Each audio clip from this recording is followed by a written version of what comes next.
दोस्तों नमस्कार। शायद आपको याद नहीं होगा कि एक जमाने में प्रसिद्ध चित्रकार एम.एफ. हुसैन साहब को कलकत्ता के एक क्लब ने बाहर इसलिए निकाल दिया था क्योंकि उन्होंने जो वस्त्र पहने हुए थे वो वस्त्र उनकी सहमति नहीं थी क्लब वालों की, और हुसैन साहब नंगे पैर जाते थे तो उनको इसलिए बाहर निकाल दिया गया कि आप प्रॉपरली ड्रेस नहीं है, आप नंगे पैर हैं, इसलिए ये प्रतिष्ठित क्लब आपको अंदर आने की अनुमति नहीं देता।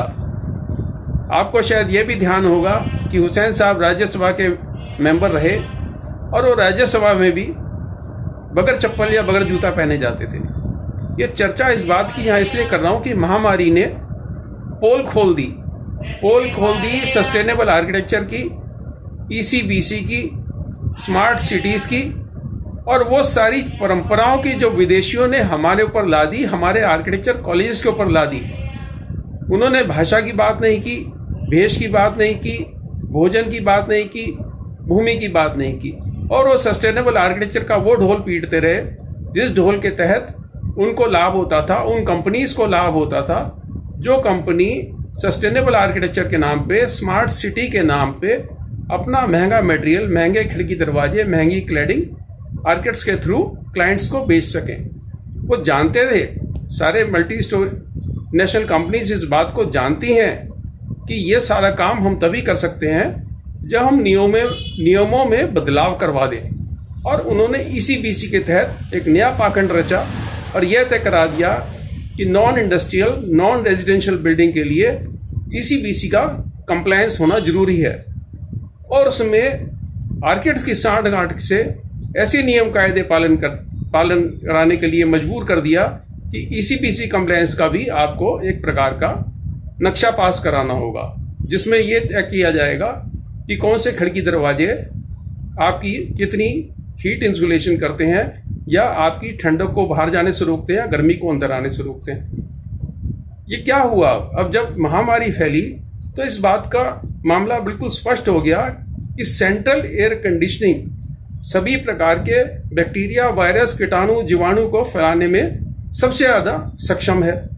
और इस बात की समझ आ गई लोगों को, इस बात की एक तरीके से मैं कहूं पर्दाफाश हो गया कि दूषित हवा सबसे ज्यादा जिम्मेदार रही है और जिम्मेदार रहती है किसी प्रकार की बीमारियों को फैलाने के लिए।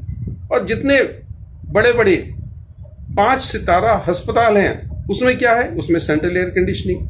पिछले साल जब महामारी फैली और जगह जगह अस्पतालों में मरीजों को भर्ती किया गया तो वहां सेंट्रल एयर कंडीशनिंग प्लांट्स को बंद कर दिया गया।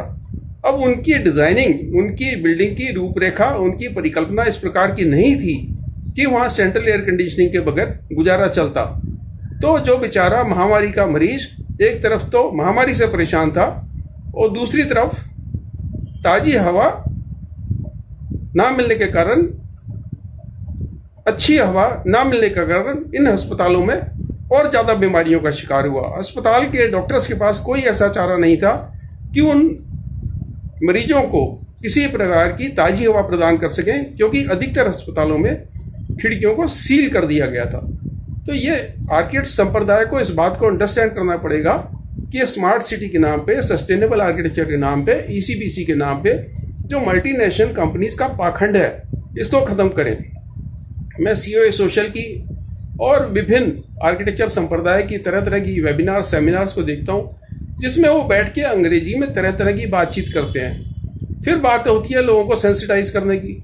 अरे आप लोग उस भाषा में बात करते हो जो विदेशी भाषा है, जो हमारे नेताओं को समझ नहीं आती। अधिकतर आप जानते हैं हमारे सांसद ज्यादा पढ़े लिखे नहीं हैं। आप फिरंगी भाषा में बात करोगे तो इस तरह के वेबिनार्स में उनको शिरकत करने के लिए अगर बुलाओगे भी, तब भी आपकी बातें उनको नहीं समझ में आएंगी। अगर आप चेन्नई में सेमिनार कर रहे हो, आप तमिल में करो, और गुजरात में कर रहे हो तो गुजराती में करो, महाराष्ट्र में कर रहे हो मराठी में करो। इसी तरह के प्रोग्राम्स लोगों को सेंसिटाइज करने के लिए आप बनाइए। COA सोशल के लिए या इंडियन इंस्टीट्यूट ऑफ आर्किटेक्ट अगर इस तरह के कुछ प्रोग्राम बना रही है तो अपनी भाषा में इन प्रोग्राम को बनाए, और जनता जनार्दन के अलावा जो हमारे राजनीति के लोग हैं उन तक पहुंचाने के लिए अपनी भाषा में बात करें और जो भारतीय पद्धति थी वास्तुशास्त्र की, उसको दोबारा से अंडरस्टैंड करें कि हमारे पूर्वजों ने किस तरीके से किले बनाए थे, किस तरीके से भवन बनाए थे, किस तरीके से वाटर ड्रेनेज सिस्टम वहां पर था, किस तरीके से बावड़ियां थी, किस तरीके से तालाब थे और किस तरीके से बरसात के पानी को संकलित करके सालों साल उनका काम चल जाता था।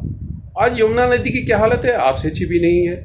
2 बरसातें होती हैं तो दिल्ली शहर हो चाहे मुंबई शहर, पानी के तालाब बन जाते हैं, ट्रेनों की पटरियां डूब जाती हैं, सड़कें डूब जाती हैं।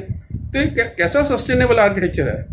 डीडीए के विकास मीनार है ITO पे और उसके सामने है दिल्ली का school of planning and architecture.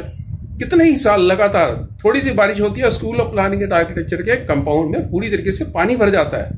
ये प्रतिष्ठित आर्किटेक्चर कॉलेज देश भर में आर्किटेक्ट्स को बनाने का काम करता है, आर्किटेक्ट्स को ट्रेन करने का काम करता है, और उनके अपने कंपाउंड में अगर पानी भर जाए तो इसका मतलब हमारे सस्टेनेबल आर्किटेक्चर में कहीं ना कहीं कुछ गड़बड़ है।